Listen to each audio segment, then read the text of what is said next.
usual. I guess everyone is on holidays or out and about, hopefully not skipping, running around, but I'm thankful you're here and thankful that you've decided to continue the study with us of the book, The Song of Solomon. We're talking this evening about dating well. And this lesson, of course, of all the lessons that we've done so far, this will primarily focus on those who are in this time of their lives. There isn't going to be a lot for those of you who are married, other than the fact that obviously you need to help the next generation and the generation that follows, your children, your grandchildren, to do the right thing along these lines. We all need to rethink this subject, and I hope that if nothing else, what this lesson will do for us is to begin to make us to think, is what we see in the world relative to dating, is that really a good thing? And is it resulting in good things? Is what we currently have as our standard practice inherited from the world what God would have us to have? Let's start off this evening by considering these two Bible passages. I'm sure you're aware of these. In 1 Corinthians chapter 6 and verse 18, it says to flee fornication. To flee fornication. Every sin that a man does is without the body. In other words, sins are generally speaking things that we do that don't involve or include the body. When we tell a lie, yes, that's with our tongues, but it's really our words that have lied. When we strike out to do something, hit somebody or hurt somebody along those lines, it's not always that those are the kind of things that Christians are tempted with. But fornication actually involves the body itself. And as we're going to note in just a moment, it's something that Christians are very tempted with. And so every sin that a man does is without the body, but he that committeth fornication sins against his own body. And so it's actually using the body to sin in that regard. But the key thought there, flee fornication. Flee. Run from it. Be as far from it as you possibly can be. Along those lines, Timothy was also told to flee youthful lusts. To flee youthful lusts. Flee fornication and flee youthful lusts. Now, with both of those thoughts in mind, let's talk about three realities that those two verses remind us of. First of all, along those lines, let's realize that fornication, there are some people who like to mince words about what this definition is exactly. Fornication is sex outside of the bonds of marriage. It's sex with anyone but your wife, or if you're a woman, with anyone but your husband. Okay? That's fornication. Fornication does include adultery, but fornication can happen even before adultery can possibly take place, in other words, before you're married. So, along those lines, fornication, sex outside of the boundary of marriage, is a very real problem. But note what I have bolded there. You can underline it, you can highlight it, even for God's people. If you don't believe that this is a problem for God's people, well, think again. I know at least, and this is now moving into obviously marriage relationships, but I know at least three or four, I haven't done an exact count of this, I know at least three off the top of my head, four off the top of my head, preachers who were married and their wives cheated on them. And that's just preachers. And I know them because I'm either friends with them or friends of friends with them. And so it's not an uncommon thing for God's people to be affected by this, and even more so than that, it's not only not an uncommon thing for God's people to be affected with, it's a common thing for everyone to be affected with. So if we're dating people, even if we think that we've got this problem mastered, on the other side of the equation, they might not have this problem mastered. And so it's a very real temptation to be aware of. Sexual temptations, among other temptations, are, let's face it, increased with youth. Remember, we saw two passages there, flee fornication and then flee youthful lusts. Why was he told to flee youthful lusts? Does God realize that young people have an additional set of temptations that as one gets older, one learns how to cope with better? I think God realizes that. And I think that's why Timothy was told, don't just flee lusts, flee youthful lusts. Along those lines, realize the special problems that face young people. You have physiological changes that are happening to you and are happening to your children. And if you don't remember what that was like, parents, then something's really wrong with this situation. You went through that time of your life. You know what it was like. And so how do you think, or in your heart of hearts, how do you think that your children are not affected by those same problems that you were affected by? Oh, you just want to imagine them differently, but the reality is those same changes are happening to their body, and those same hormones are at work in their body. God put them there to point them toward marriage, but they can be used in the wrong way. Now, also along those lines, of course, dating and choosing a mate presents a whole host of problems. I am not, as a married man, and this is a rule that I've made as a married man, and Chantel has the same rule, that there will be no situation in which I am by myself with someone of the opposite sex besides my wife. We've decided that we're not going to do that. We're not going to go down that path. We're not going to, if ever there was a situation where someone wants to receive counseling from me, or someone wants to ask advice from me as a woman of the opposite sex, obviously, she's not going to come to my office by herself. She can talk to me and my wife, or we can meet someplace in public if that's what has to happen along those lines. But I'm going to try my best to include my wife, and even if she, for some reason, doesn't want my wife to be involved, I'm going to make sure that my wife knows about it. And I'm going to tell this person, my wife is going to know about this. No secrets, nothing hidden along those lines. And so we don't have that problem. We have each other, we have our relationship with each other. But you can't have that when you're dating. You can't have that same kind of set of rules. You're going to be with people of the opposite sex who are not your spouse when you're dating. And that presents a whole host of problems along those lines. Problems that I'm going to be honest with you are real, but problems are also that we can help ourselves with. And we're going to talk about that later on. Success along these lines is more than just avoiding fornication. There are some people who have this attitude that, we can do everything that we can possibly do just so long as we put on the brakes just before fornication.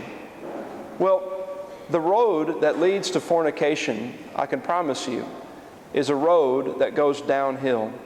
And at the end of that road, the line of fornication is a cliff. As you're going down that hill, you pick up speed. And if you try to slam on the brakes just before the cliff, you know what happens to a lot of people? They find it's too late. The brakes don't work, and they fly over the cliff. How did it happen? Because they started down the slope in the first place. It is not just fornication that we are to avoid. And Jesus knew this, didn't he? He didn't say, just so long as you don't sin, that's all you really need to do along the lines of fornication. Just avoid fornication. What did he say? Whoso looks upon a woman to lust after her in his heart hath already committed adultery. Talking to married men likely with this statement, but the reality is true of those who aren't married as well. Fornication, sexual sin, begins not in the bed, but in the heart. And so we have to learn how to guard our hearts. I've been putting this up here, and I'll probably continue to put this up here, helping us to understand that what I'm talking about in this series of lessons is not necessarily always a matter of right and wrong. There are going to be times in my lessons, and probably already have been times, where you've said, well, I don't know if I would draw that line, or I don't know if I would force that at that point, or those kinds of things. But the thing that I want you all to understand, that I want for you, I want you all to understand that I'm coming at this from the most excellent way. And I want for you to have the most excellent way working in your life. I don't want you to just have a way that's okay, but that's one snap of the fingers away from falling off the edge of sin. I don't want that from you. And I don't think God wants that from you either. Why did he say flee fornication, not casually avoid it? Why did he say flee youthful lust, not tiptoe around them? God said to run in the opposite direction. Clearly, he wants us to have an excellent life along these lines. And so, as it relates to our behavior and approach to dating, a good life is if we manage by the skin of our teeth. Have you heard that expression before? It's a biblical expression that we also have in English. If you ever haven't brushed your teeth in a little while, and I've been hiking before, and these kind of things. I come out from a hiking trip sometimes as a bit of a wild man, and scratch my teeth, and there'll be a little bit of white on there. the skin of your teeth, the thinnest of margins. There are some people who, if the wedding day had been a week longer, they would have sinned. But they just barely made it. They just barely got the ring on the finger before they gave into the desire for sexual temptation. That's not sin, but is that really the way you want to live? Where you're on the knife edge? Where you're so close to falling off the edge? That's not how God wants you to live. A better life than that would be actually to not put my spiritual life on hold during the dating process, but rather allow my spiritual life to engage the dating process and to allow righteousness to grow in me during this process. It shouldn't be that when I look back at my dating years, that I look at those years and I put God on hold for a period of time because I wanted to do what people do when they date. Dating by and large, and let's make this point now and we'll probably revisit it later, dating by and large is dictated by Hollywood. And what does Hollywood say should happen in dating? Sex, kissing, hugging, all kinds of intimate contact, all kinds of things that we know shouldn't be there. And we deceive ourselves into thinking that perhaps we can do all of those things except for the sex part. It's not true. It's not true. Instead of having a period of our lives where we put a hold on God for our lives and say, all right, God, I'm a Christian before, I'll be a Christian after once I'm married, but during this period, just kind of close one eye. No. The best kind of life that we should have is not just developing righteousness. The best kind of life that we could possibly have is to put steps in place to avoid even the temptation to sin. That's the best kind of life that you can possibly have. To know that you're putting yourself in the best possible situation to avoid what's wrong. And I think that honestly that's what God wants for you. Is it a matter of binding black and white? I don't know that it is. Some of the things that we're going to talk about, I can't bind on you. I can't force you to do. But at the same time, what I want for your life is a life that definitely avoids sin, because you avoid even the temptations that lead to sin. Total purity is our goal. Ephesians chapter 5 and verse 3 says, "But fornication and all uncleanness or covetousness, let it not be once named among you, as becometh saints." I'm not a big fan of the New International Version, and I'm sure a lot of you are not fans of the New International Version. But along those lines, there are a few times where it just says something just so plainly and just so correctly that I like to just put it out there. What is this verse really getting at? But among you, there must not be even a hint of sexual immorality, or of any kind of impurity, or of greed, because these are not proper for God's holy people. Not even a hint. Not even a little bit. That's biblical Christianity. Where there's not this I'm a 95% Christian, 5% not. No, not even a hint of sexual immorality is to be among us. There's a lot more to it than obviously dating, but we're going to look at it from that standpoint this evening. Let's talk about a pre-dating decision that we have to make. And we're going to go back to the Song of Solomon, back to chapter 1, and we're going to look at this interesting statement that the Shulamite woman makes. I believe that this is made before they have started their relationship with each other. Shulamite is inquiring into Solomon, or maybe they're having a discussion. I'm not sure of the setting here. I believe this is the Shulamite speaking, and I believe that she's speaking to Solomon. "Tell me, O thou whom my soul lovest, where thou feedest, where thou makest thy flock to rest at noon. For why should I be as one that turneth aside by the flocks of thy companions?" Song of Solomon chapter 1 and verse 7 is where we are with that statement. Now, the King James Version, on some occasions, it either avoids a translation that from time to time, or maybe they didn't know how to properly translate it. And when it says, "Why should I be as one that turns aside?" there's actually something that's puzzling there in the literal language. And the American Standard Version bears that out. It says, "For why should I be as one that is veiled?" That's what the actual Hebrew says. Why should I be as one that is veiled beside the flocks of thy companions? She wants to know where you are during the day. And don't get too hung up on Solomon not being a shepherd. I mean, I know he's not a shepherd, and she knows that. Notice how thy flock is hidden and how it is also hidden. She's asking, where do you feed? Where do you rest? Where can I meet you in a public place in the right way? Because, and here's what she's saying, I'm not going to be one of those women who follows around groups of men. But she's actually saying something a little bit more than that. Because she says, I'm not going to be one of those women who veils herself. Well, what's that talking about? Why didn't she want to be as one veiled? Why is she trying to avoid that? As is a simile. She's trying to avoid being like that. In most cultures, including this culture, for some subcultures in Singapore, in most societies, a veil is actually a sign of modesty. And even the Bible reflects that on one occasion. In the city of Corinth, for example, in 1 Corinthians chapter 11, the instruction that Paul gave to the church there was that it was wise for ladies to wear veils. Now, he makes the point in verse 16 that there was no such custom in the churches of God.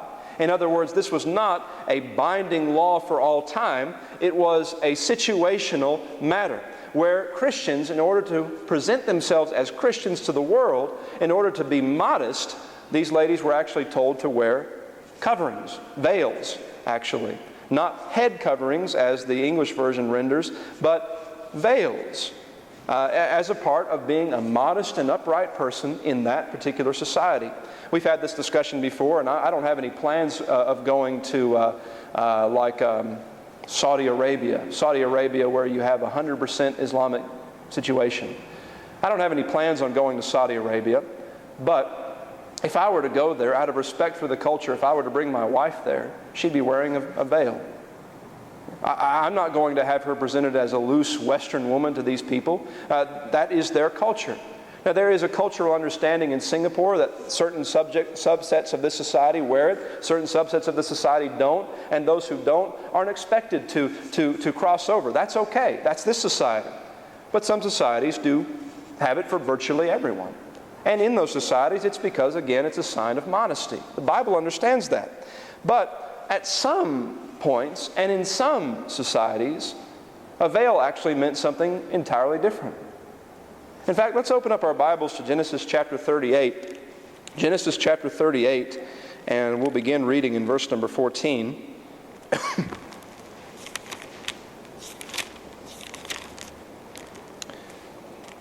The sad account of Judah and Tamar. Tamar has been denied a right that is due to her, and so she decides that she is going to take it into her own hands and trick Judah. And in verse 14, she put her widow's garments off from her and covered her with a veil and wrapped herself and sat in an open place, which is by the way to Timnath. For she saw that Shelah was grown, and she was not given unto him to wife. When Judah saw her, what did he think? He thought her to be a harlot, a prostitute, because she had covered her face. In that society, at that time, to be a woman who's in public, just sitting around, wearing a veil, identified one as being a prostitute. And I believe that must have been the same situation that the Shulamite lived in. And the Shulamite says, I don't want to look like that. And so what is she actually saying with that decision? She wants to know Solomon. She wants to get to know him. She wants to meet him. But along those lines, she is not willing to sacrifice her reputation. She is not willing to sacrifice her reputation, let alone her chastity. You know, she's saying, I don't even want to look like one of those women who is veiled and goes around following the shepherds. I don't want to be that kind of woman. I want to be a different kind of woman. I want to be a chaste kind of woman. I want to have a good reputation. Solomon had a good name. She wanted a good name as well. Now, what do we want to be? Do you realize that there is a connection between what we are today, or rather what we think today, and what we are tomorrow? There's a connection between these two things. I don't know if you realize that. But you don't just, you know, and I hate to do this, but y'all are Singaporeans, and so you'll probably appreciate this. in America, there are some very, very large people, and you all know that. Very, very large people. And we feel sorry for these people sometimes. And my wife and I have actually seen somebody and gone, wow. And what we say is, how do you get like that? How do you get like that? And the reality is that they didn't get like that overnight. There was a road that led them to that point. I'm mindful of that road. I mean, because it's a reality for me. I come from a family on my mom's side of the family. Everybody's big. Everybody's big. And so I consider what I could be, and I consider what I am now.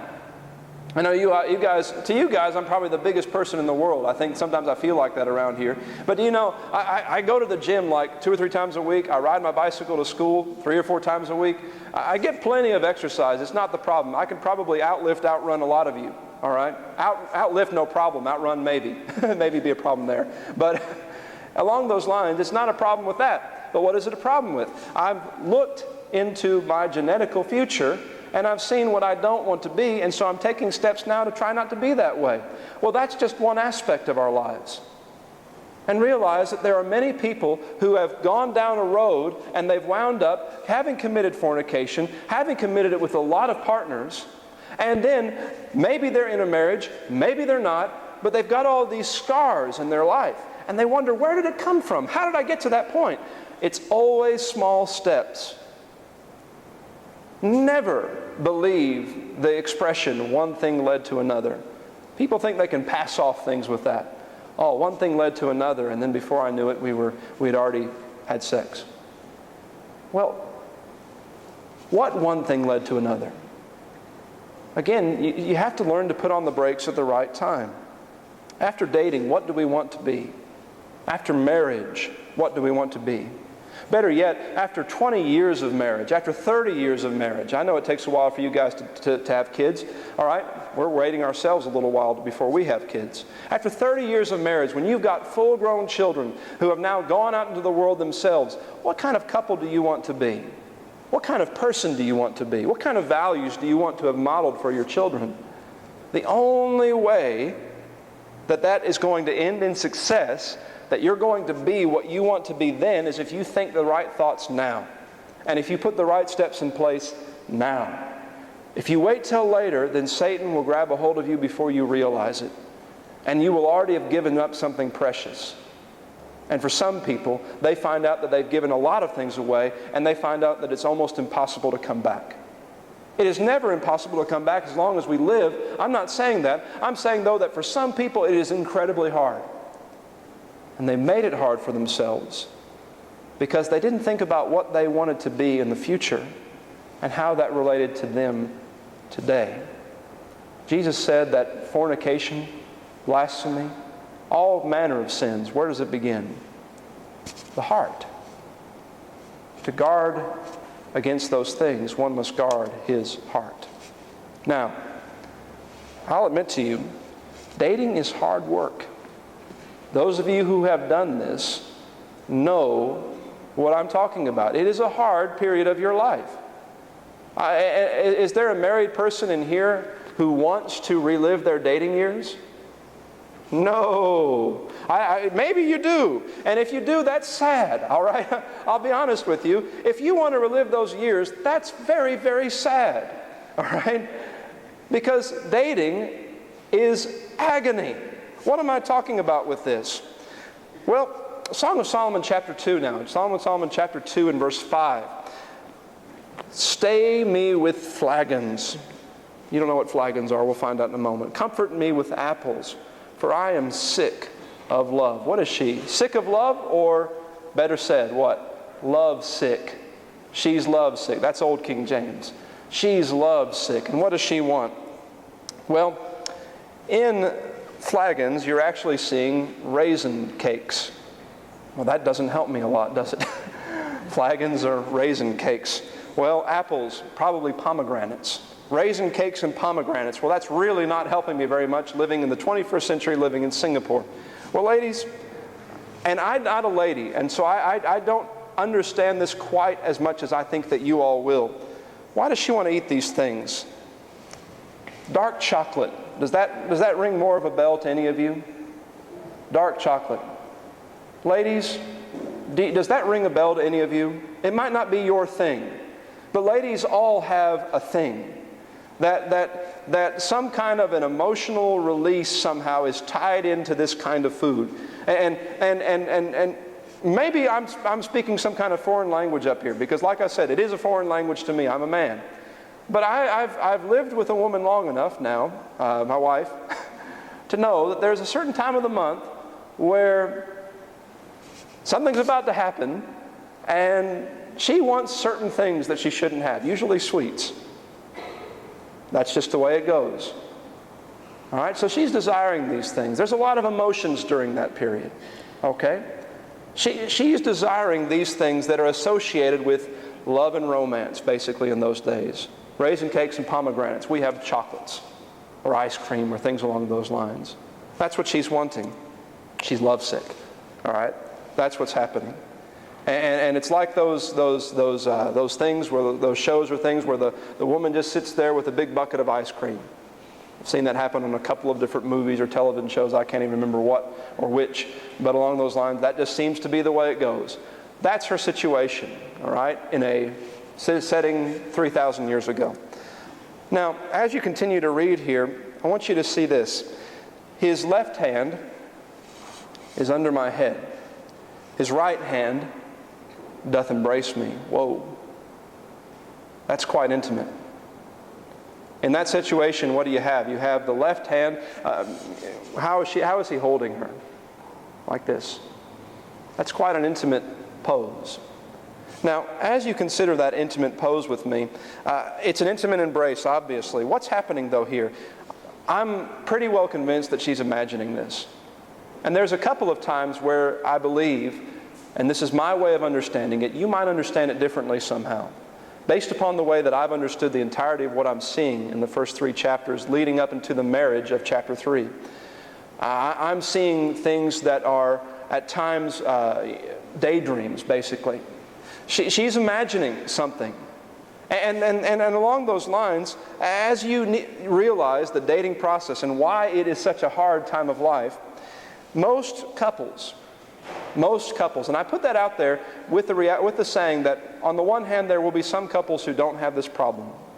But on the other side, if you have this problem, understand that most people do, okay? It's a gift of God, as Paul said in 1 Corinthians chapter 7, when you don't have any kind of inkling towards sexuality. It's just a certain talent that some people have. Okay, now, realize that for most people, what is it like to not be married? Burning. That's what Paul says in 1 Corinthians chapter 7 and verse 9. I'm not making that up. It is better to marry than to what? To burn. What's he saying there? Not burn in hell. What is he saying? And in fact, let's read the whole passage, 1 Corinthians chapter 7, verse 9, because it's not just about burning. What other language does he use to shed light on that term? 1 Corinthians chapter 7 and verse number 9.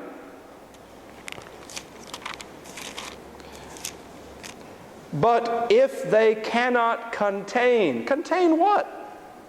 Themselves. If they cannot contain themselves, let them marry, for it is better to marry than to burn. To burn in what? To burn in desire. Does the Bible realize that human sexuality is a real problem? Yes. Is marriage the solution to that real problem? Yes, it is. And I make no qualms about that. It is. So, as you consider that, realize that this is a reality. You're going to experience these kind of feelings. Whether the embrace is real or imagined, she or they are heading towards sin. That's something that we have to realize. And so what follows becomes incredibly important for us. In the very next verse, you find this statement. I charge you, O ye daughters of Jerusalem, by the roes and by the hinds of the field, that you stir not up nor awake my love till he please. Now, there are some people who have a different slant on this verse, and it's provided by one added word, and that is the word my. My love. That's King James. I want to show you how this is translated in most modern versions, and the English Standard would be a good example of that. That you stir not up or awaken love until it pleases. What is she saying with this? There will be a time when he can put his hand behind my head. There will be a time when he can take his other hand and put it around my waist. But now is not the time. And so, the statement is very strongly made, awaken not the love. Do not awaken the love until it pleases, or in other words, until it will be nothing but pleasurable. In the marriage relationship, there is no such thing as guilt between two married partners. As long as they're not bringing in things like pornography, or certainly not bringing in other people into that relationship, between two married partners, there is no guilt. When God made man and woman, they were naked and they were not ashamed. And that's what marriage is. I know that's what marriage is. My father-in-law, when he was doing my wedding ceremony, he choked out those words as he was taking his sermon from Genesis chapter 2. They were naked and they were not ashamed. When we kissed each other, when he said, "You may now kiss the bride," and we kissed, he said, "All right, that's enough." We don't like to imagine that as parents, perhaps. I'm not in that situation. I don't understand it quite yet. I'm sure I will. But the reality is that in the marriage relationship, there's no guilt. It is nothing but pleasure. But before that relationship has been created, and when you try to bring what is meant for that relationship, sexuality, outside of that relationship, then there will not be pleasure. There will be guilt. There will be pain. There will be trauma. And there can be even greater problems than that. I'm not going to go off on a tangent and try to scare you, but the world is full of STDs, sexually transmitted diseases. And you know how they got there? Because people didn't listen to God. They would not have ever existed if one man and one woman for life were the rule. Never. How could it be? Where would they have come from? I know where they came from scientifically. I'm not going to share that in this audience. It's very disturbing where they came from. But it would never have come if it had just been God's plan and God's way. As you think about the charge, I charge you by the gazelles, the does, or if you look at the English Standard Version, the hinds of the roes, deer, all right, basically along those lines. Whatever the animal is intended, why make a charge by that kind of an animal? Whichever picture does it for you in your mind helps you to imagine that kind of prancing animal that can move very fast. These animals that roam, these are animals rather that roam freely and swiftly. As you watch them on nature shows, they move, and it's just beautiful to watch them run and how quickly they can run along those lines. Dating is not a time for love to be like deers and roes, gazelles, hinds, and so on. Dating is a time for restraint. And so along those lines, the charge is love sleeps in dating couples. But there will come a day after you say I do, after you sign the document, whatever it is that your ceremony involves, there will come a day when that love will wake up. And even in the context of Song of Solomon, we're going to see a time when love wakes up, but not while courtship is happening. Even if you decide, though, I want you to realize this, even if you decide before dating to be pure, the temptations of dating can lead you down a path of sin. And I think that's what you're seeing here in Song of Solomon. Because whether she's imagining it, whether it's really happening, there's something that she has to remind herself, hang on, whoa, not the time to awaken love yet, along those lines. Now, I want us to think about how, in reality, sometimes we actually help Satan. This might come, and this is where you're going to feel like, hang on, you're going too far with this stuff. Think about it. Think about it. I can't control your lives. In fact, you're going to leave this place and you're going to do whatever you want to do with what I've said. But think about it. Along these lines, can we be surprised when we are tempted to sin when we dress immodestly? When in that relationship, you've got a woman who's showing things that should only be shown in the marriage bed. Can you be surprised? I knew of a couple, and it doesn't just go one way along these lines. I knew of a couple, the girl was taking an anatomy class, and the guy posed as her anatomy person. He took off his shirt and allowed her to identify the muscles. Is that smart? Is that couple still in the church today? No. That's not smart. And I'm not surprised at what happened to that relationship. Can we be surprised when we are tempted to sin when we kiss passionately and sit intimately? We think it's okay so long as we don't commit fornication. And so we kiss, and we kiss, and we kiss, and love wakes up. Love will wake up. We see sometimes photos on Facebook. The couples are sitting on, like the girl's on the guy's lap. All right?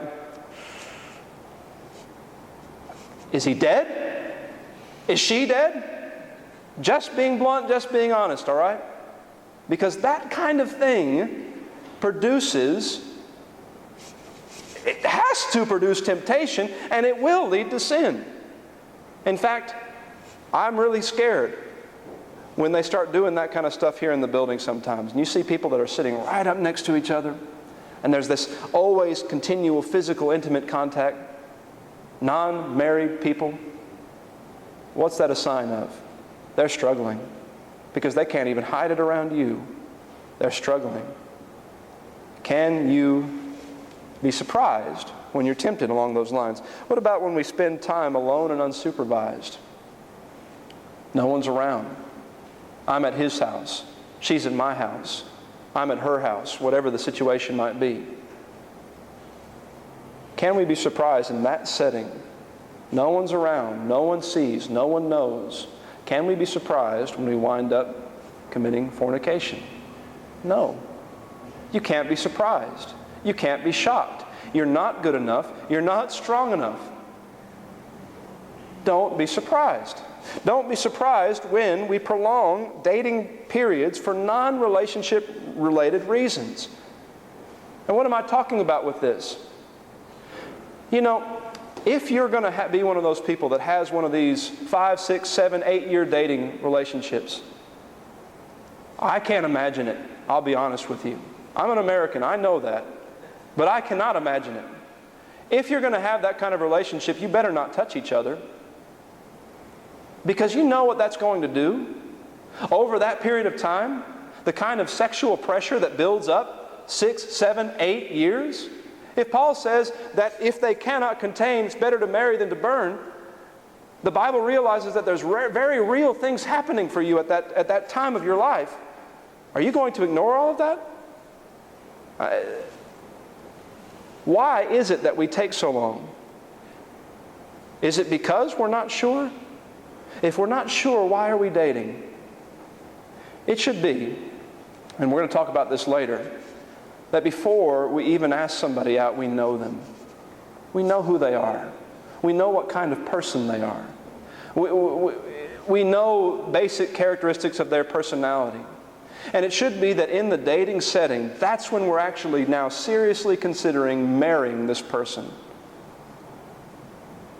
But it happens oppositely so often. That you date to get to know each other.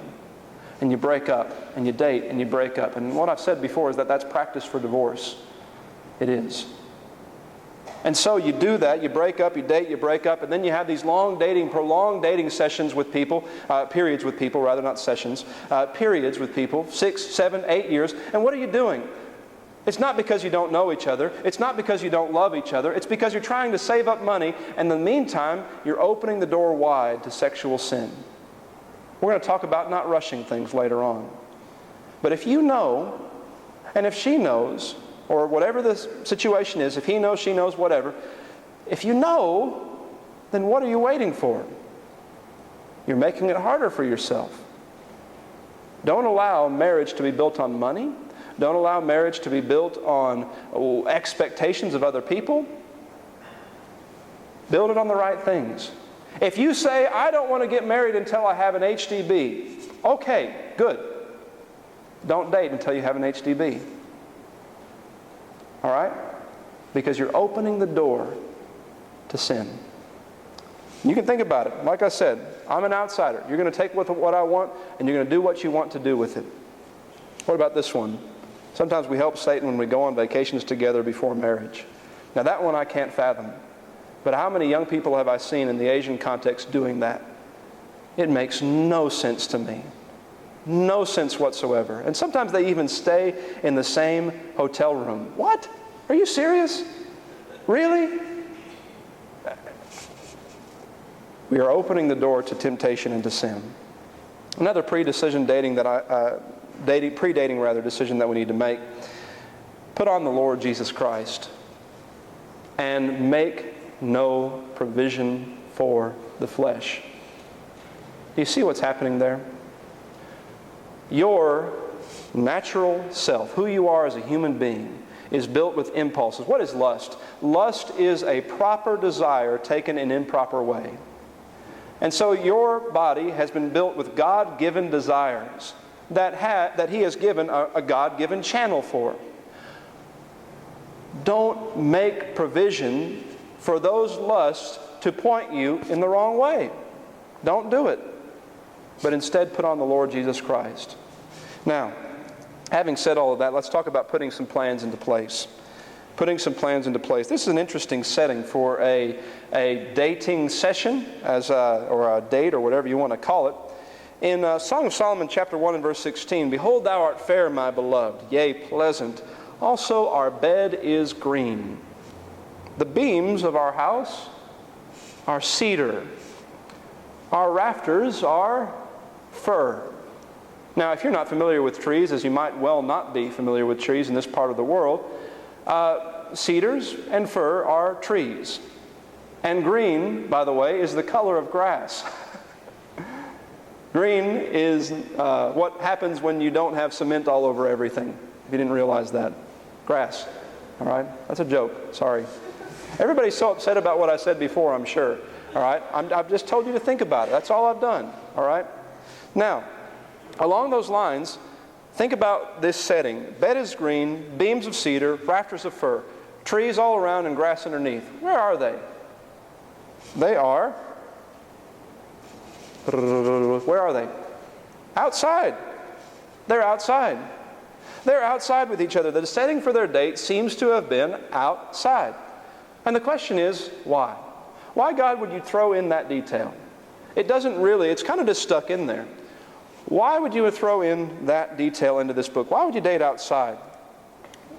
The rule doesn't seem to apply to ungodly people these days. I know that today it's very, very common to be on a train and see two people that are obviously not married doing things that they should not be doing. Touching, holding, fondling, terrible things. All right, that's very, very common today in this part of the world, even here in Singapore. I've seen it on the trains. Okay? But for godly people seeking to do the right thing, generally speaking, it's harder to do the wrong thing in public. And along those lines, while Solomon and the Shulamites' location could have been coincidental, it could be that God is giving us some advice. Could be. I want you to begin to think about dating and think about how you can go about it differently. I've talked about some of those things that we do that open the door to temptation. Let's think about some things that we can do to close the door of temptation. This is a book that we discovered. I discovered it after I was already married. And to be honest, I haven't read it. My wife has read part of it. I have read the summary online. And I'm only putting it up here as a way to get you to start thinking about the idea. The book is called I Kissed Dating Goodbye. And if you're in that phase of your life, I have it on authority that this is a good book to read. One of many that are like this. Give it a read and think about what it says. Because what the book gets you to do is to think about where society's path takes us. We have allowed for too long the world to guide dating and marriage. We've allowed them to give us the advice. We've allowed them to make decisions for us. And we haven't ever really stopped to think, is this compatible with my Christianity? Christianity, of all of the world religions, is one that tends to be so compartmentalized. Only one small, tiny portion of my life that takes place on Sunday or Wednesday. That's not what it was meant to be. It was meant to be that every aspect of our life, every action of our life, was considered from God's book. And that we use God's book to try to evaluate our world. Is modern dating what God wants us to do? Would He be pleased with it? Would He be pleased with this continual cycle of dating to get to know people and then breaking up, dating to get to know people and break up? How many times have you told someone, I love you, in a romantic way? And you look back on your life and you're no longer with those people. What are you doing to yourself? What are you doing to yourself when you share your love so freely and openly? You're creating problems for your future. Search out alternatives to the normal paths that many marriages take. That's what I would encourage you to do, that often lead to sin. Here's some guidelines. You can create your own. But what I want you to do is to meditate upon God's book and see what He would have you to do. Now, as you think about this, I want you to think about what this book says. And this first slide are some principles from the book. Establish friendships before dating. In other words, get to know who this person is. But not by going out alone with them, all right? Because the moment that you're there and you are sitting across the table from someone of the opposite sex, and there's candles and there's music, oh, we're just friends, that's not going to last for very long. You're going to get sucked down that path before you even realize it. So, don't do that, all right? Don't get into those situations or those settings until you are ready for those situations and those settings, until you know that person. And what the book actually recommends is before going out alone, go out with friends. See how this person acts with other people. Watch his interactions. Watch the way he carries himself or the way she carries himself. And judge from the interactions that you have in a group setting. Is this the kind of person that I want to get to know more? And along those lines, therefore, treat dating not as a time to try before you buy, but dating as a time to prepare for marriage. And so in that, you already know who this person is. You already know what their character is. And their character does not stop with two words, he's hot or she's hot. Because that is how so many people begin their dating relationships. Physical attraction. Stop it. It doesn't work. Take a step back and say, all right, this person has a good character. That's what I want. And then say, are they compatible with me? The reality is that you're going to date people that won't be compatible with you, good, godly Christians that will not be compatible with you. But at the end of that relationship, it should be that when you go your separate ways, it should be that you leave each other better for the relationship and not worse. It should be that you look back at that time of your life not with regret, only that you have had a friendship and it didn't work towards marriage. Now, is that easy? No. But is it what God would have us to do? I believe so. Dating is a thing that exists only in the Bible times, only in the sense of someone like Solomon. He's a king, he can do what he wants. So dating for the most part is a subject not considered by the Bible. And that's why there's not going to be many passages with what I'm putting up here. So, along those lines, you just have to think about, how am I going to stay with God along these lines and close that door to temptation? All right, here's another one. Make a rule never to go over to each other's house unless someone else is there. Before, my then girlfriend, Chantel, and I were married. We were living in two different cities in Australia, Adelaide, I was Melbourne. She came and visited one time in Melbourne, and she wasn't staying at my house, by the way, never happened. But we were having a public date, and she told me that she would never come to my house by herself. And she never wanted me to come to her house by myself as long as we dated. You know what my reaction to that was? I got angry. I'll be honest with you, I got angry. I got angry because I thought, and I even think I probably said this, and you have to ask her, you don't trust me? I think I said that. You don't trust me. Because I was, 21, 22 years old, and at that point in your life, you don't want to be told you can't do something. You don't want to be told that you're not big enough and strong enough to handle something.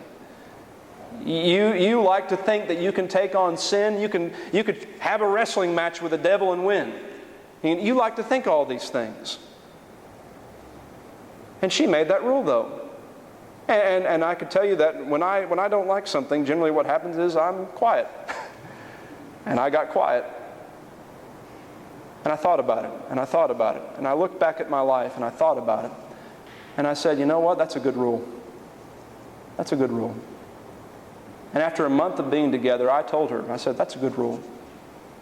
I said before, I'll do it if that's what you want me to do. But afterwards I said, that's a good rule. And how that saved our relationship so many times from going off track. Because we did not do that. Bad things happen when couples go to each other's house in private. It just is the way it works. As brazen as people might be, sexual sins don't usually happen in the public places. All right? So make the rule. Date in public, in fact, as much as is possible. In the open, eyes on you. In a group, good. But if you're by yourself, make sure there's a lot of people around.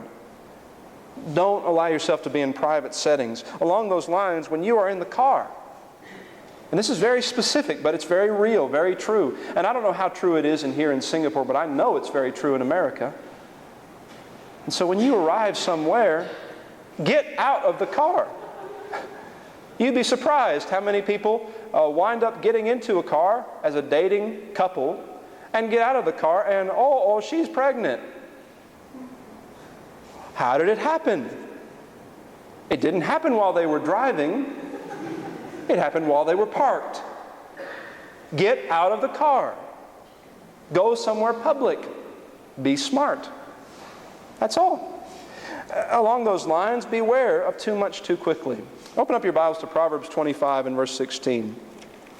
Proverbs chapter 25 and verse 16. Facebook is not our friends in a lot of ways. And not our friend in a lot of ways. Let's use proper grammar. It's not our friend in a lot of ways. Why? Because what do you ladies love to do? In a relationship. You love to put that up there, don't you? In a relationship. Because all your friends can see, I'm in a relationship now. I've got something happening in my life. Things are going well. You're not in a relationship. Your life is terrible, isn't it? I'm in a relationship. Okay. Well, don't just toss that around. How many of your friends have that and that goes up one day, 2 days later it's off? What happened? It's too much too soon. Too much too soon. Proverbs chapter 25 and verse 16. God's wisdom on too much too soon. In verse 16, hast thou found honey? Eat so much as is sufficient for thee, lest thou be filled therewith and vomit it. Now that has nothing to do with dating, but it's a proverb that deals with a real life situation. I found honey, something sweet. I like honey, I'll eat. I eat and eat and eat. Oh no, I've eaten too much. Well, too much of a good thing becomes a bad thing. Too much of a good thing becomes a bad thing. In verse 17, withdraw thy foot from thy neighbor's house, lest he be weary of thee and so hate thee. Oh no. Is brother so-and-so or sister so-and-so coming over? You know he's going to stay for 5, 6, 7 hours. Short visits. God's wisdom. Now, how can we apply those two principles to dating? Along those lines, be careful when you toss around that word. It's very often the case that we ask someone out, we start dating. How quickly in the relationship do we start tossing around that word, I love you? Do we really mean it? What, in fact, most couples are saying when they say, I love you, what are they actually saying? I lust you. I lust you. That's all they're saying. They're not saying, I love you. They're not saying, I want the best for you that's possible. Because I have agape from my heart. I have phileo from my heart. I have a friendship with you that's deep and meaningful and real. That's leading up to the reality of us being married together. That's not how they use that word. They toss it around and they say, I lust you, basically. Don't say it too quickly. Don't say it until you're sure. And physical contact. There's no law in the Bible about kissing. There's no law in the Bible about hugging. There's no law in the Bible about holding hands. But too much physical contact will inevitably lead to fornication. No doubt about it. No doubt about it. How many people do I know that have gone down that path and have left the church? I grew up in a youth group that was probably much worse than the youth group here. And I look back on that youth group and I know of a couple of those who are still faithful to the Lord, but I know of a vast majority of them who are not, and who got involved into the party culture, drinking, and all this kind of stuff afterwards. And that's my friends. These are the people that I grew up with. How did it happen? Well, I remember being on a bus, and there was a girl who talked about, and she wasn't talking to me, but she was talking to one of her friends, and she was talking where everybody could hear about how she had made out, that's the term, kissing for a long time, if you're not familiar with the term. She had made out with somebody for 2 hours. And then the youth leader said, well, that's okay as long as you don't have sex. That's the environment in which I grew up in. Is that girl still in the church? No. Am I surprised? No. I said at the time it wasn't wrong. I wasn't quiet about it. We're not reserved about our opinions and our thoughts, if you haven't realized, about us Americans. But at the same time, she didn't listen to me. And she's not in the church today. No. Create firm boundaries for physical affection early on. What are we going to do as a couple? That's going to be an awkward conversation, I promise you. But you make the decision that before you're married, if it's a kiss, you better make it short. If it's a hug, you better not make it close. If you're holding hands, well, all right, you're holding hands. That's okay. I don't know of anything that really, I don't know. Maybe it's a problem for you. Okay. Realize where, but see, a lot of these things are also going to be personal, where you're going to have to think about, you know when the love is awakening. And so you have to watch that. And you have to decide, where's my point going to be? Make the decision, make it firm, and don't cross the line. Discuss marriage early, but not as though you're going to be husband and wife. The what-if game. And this is the one thing that really attracted me to Chantel. Because to be honest, in previous dating situations, it wasn't very early on. It was very early on in the relationship, and this is to tell you what it's like in America, where the girls were saying, joking, so when are you going to marry me? Chantel never said that. But what kind of conversations did we have? We had conversations like, I'm an American. What happens if I have to go back and take care of my mom? How many children do you want to have? How do you want to raise your children? Just in a general sense, what do you see? I grew up in a public school system, and I was very disillusioned with it, and thought it was a waste of time. And I saw how, as I left the system was getting very bad. A lot of drugs and a lot of rap culture was coming into that, and people were just getting very, very immoral. And I said, I don't want to send my kids to that. No way. And so I said, I want to do homeschool. I made that decision before I ever met Chantel. I met Chantel, and I can't just make that decision and just force it upon my wife. I talked to her before. I said, what are your thoughts about children? Not our children, about children. She told me how many. She told me what she thought. She thought the same thing, and we were in agreement on that issue. And so you have these kind of conversations where you say, what if this, what if that? Are you willing to leave the country? Well, she's here. You have these kind of conversations, and you talk about these things, but not with the pressure like, oh, well, now we're going to get married tomorrow. Remember, a little bit of honey. Not too much too quickly. And always keep in mind along those lines what you were looking for in the first place, which at the end of the day is someone that's going to help you get to heaven. That's all. Nothing else besides that. I want to give you two things to expect in dating, and we're going to have a couple of readings from Song of Solomon, and then the lesson will be over. So, first, expect a longing to know one another more and more to happen. As you're dating, it should be that the relationship grows. In Song of Solomon chapter 2, beginning in verse number 11, "For lo, the winter is past, the rain is over and gone, the flowers appear on the earth. The time of spring of birds is come, and the voice of the turtle is heard in our land," the turtle dove or the dove. Now, I don't know if it's the same in this culture where you have summer all the time, but in America, generally speaking, winter is a dark and lonely time. But when spring comes, everything's nice. And spring is the time when love is said to begin for some people. And so this is the spring of their relationship. And he says, "The fig tree puts forth her green figs, and the vines and the tender grapes give a good smell. Arise, my love, my fair one, come away. O my dove, that art in the clefts of the rock, in the secret places of the stairs. Let me see thy countenance, let me hear thy voice, for sweet is thy voice, and thy countenance is comely." You notice in the King James in verse 14, there's a lot that's been added there. Read it this way.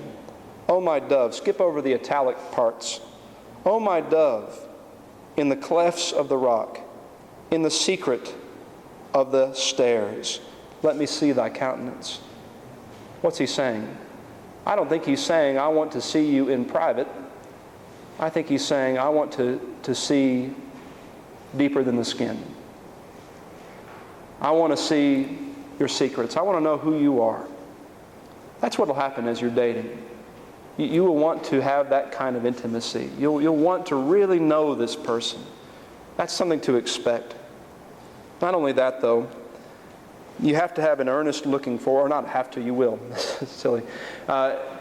You can expect also an earnest looking forward to the marriage night. In chapter 3, you have this issue here again, where I think that she's imagining. You can read it how you would. In chapter 3 and verse 1, "By night on my bed I sought him whom my soul loves. I sought him, but I found him not. I will rise now and go about the city and the streets. In the broad ways I will seek him whom my soul loves. I sought him, but I found him not. The watchmen that go about the city found me, to whom I said, Did you see the one my soul loves? It was but a little that I passed from them. I found him whom my soul loves. I held him and would not let him go until I had brought him into my mother's house and into the chamber of her that conceived me." What is she saying, or what is she imagining happening? She is looking forward to the marriage night. She is looking forward to this man being intimate with her. Expect it to happen. But then notice what happens in verse 5. "I charge you, O ye daughters of Jerusalem, by the roes and by the hinds of the field, that you stir not up nor awake love till it pleases." What's happened? Her mind has wandered again, and she has to bring herself back. She's not married yet. But next week, she will be. We're going to examine the wedding next week. And we're going to talk a little bit about the practical side of things along those lines, preparing ourselves for marriage, giving you some resources, some helps along those lines, and beginning to think about the idea that we've said from all along, that inside of marriage, intimacy is not only a good thing, it's a great thing. And it's what God wanted for each of us. Thank you for your attention this evening.